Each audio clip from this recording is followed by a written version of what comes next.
Hey everybody, this is Jason with Brett's Brick Builds. Going to do a review of kit number 60320 Fire Station. 540 listed pieces from the legocity collection. And let's go ahead and take a closer look at some of the elements. So left to right, first three minifigures.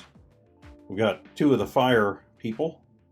One has a walkie-talkie, the other one comes equipped with an axe, and the figure on the right is the helicopter pilot, and his visor can be put down. The visor on the two fire people, it just stays in place, position. There's no movement available for it. On the back of these figures, we have some printing, pretty standard stuff for the fire type.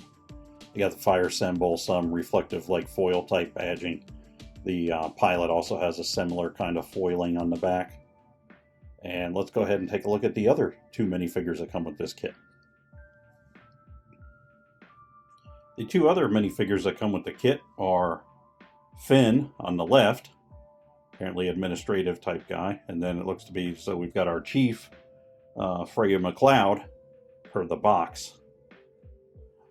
The backs of these figures also have printing. Again, kind of minimal. Freya has the fire symbol at the back of her pouch on the back of the jacket there, and Finn just has kind of a standard the back of a dress shirt kind of look. Let's go ahead and take a look at the helicopter. Helicopter has pre-printed fire logo on the tail. We have turning rear rotor and main rotor. From the front, you can see our pilot in there. Canopy opens, allowing him to get in or out. Doesn't really seal all the way around, it's kind of an open type. It does have the water shooter on both sides, and those are activated just by giving the water dealie just a bit of a press from behind, and it fires out that way. That's the same on both sides. Let's go ahead and take a look at the fire truck. Fire truck itself has opening doors on both sides for the storage section. Go ahead and dump this out. We have a crate which holds, I believe, probably supposed to be a fire extinguisher there, and it can hold some other sundries or various items you may have. Doors open on both sides. The top water shooter, it comes out and can turn, and it does have this one is a push button with the spring release on the back, and it comes out with pretty good velocity, so definitely follow the rule of watch your eyes. The front, we can see our driver in there. Kinda, it's a little difficult with the tinted windshield, but he's ready to go. It's got side mirrors, and on the rear, it has printing sticker piece for like controls of the water shooter, I do believe. One thing, when I was building this, I had a bit of difficulty getting the doors into place. I think it was mostly grown-up size fingers trying to do kid-size work there, but that was the only problem I had really on the build of anything there, popping that door into place and getting it to stay.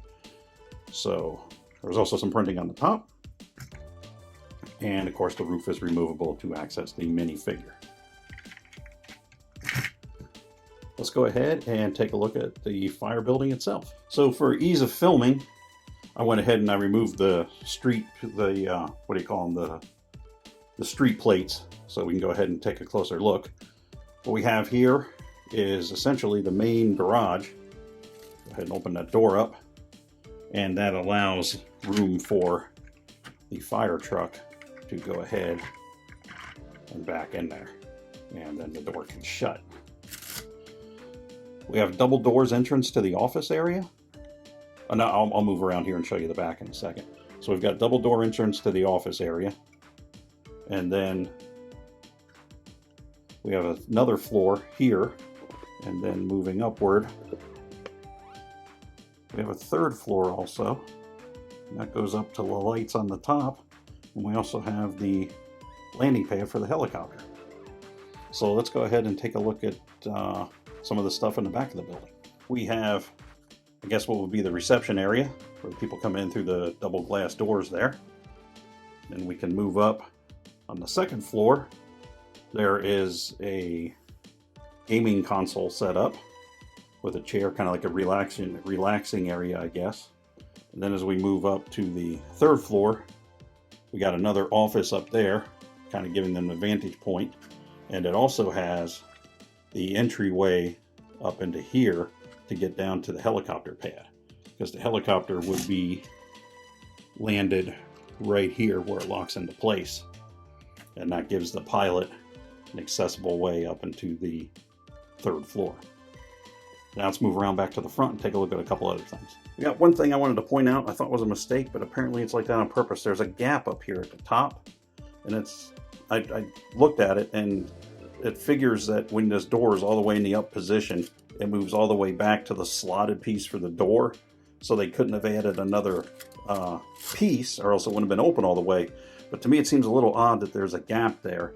And I looked, even on the box with the picture, there's a gap. So I thought, first when I went to build it, I thought I'm a piece short, but then I counted them out, and I was like, no, it's good. It's just there's a gap there on purpose. I thought maybe with the height of the fire truck that it could make it down, they would put maybe one block here so that they would hide that gap, but I guess not. Another thing we have on the front that I kind of skipped past at first is we have like this fireman's pole setup where you put your guy on the fireman's pole. Finn's going to demonstrate for us, and they spin out and shoot right down there. I also like this handrail detail right there. I think that's pretty nice. Let's go ahead and take a look at a couple of the elements from the front that I moved out of the way so that we would have perspective and depth on the firehouse itself. So here we have what essentially sits in front of the firehouse, and I'll assemble it all again at the end so we can take a look at it. But we've got a little cat up in a tree. We have a fire hydrant here, and then we have a ladder to allow access to rescue the cat from the tree. Moving to the right of the road panel / front of the fire department, we've got a fire in the recycling bin and a fire on top of the garbage can. So at this point, we could bring out our fire truck, roll it up onto the scene. Let's go ahead here, move this, set that up, get our shooter all set up there. And I'm thinking we're going to be able to get it because it comes out with some force. And there we go, fire's put out. Then we can bring in, let's say, fire, with the fire still burning. Maybe we can get the helicopter to get the other fire there. There we go. I got the fire put out on the garbage can too. And it only took a truck and a helicopter to do it when it was right across the street from the fire station. But that's a whole nother topic for another day. So we have, essentially, we've got a helipad.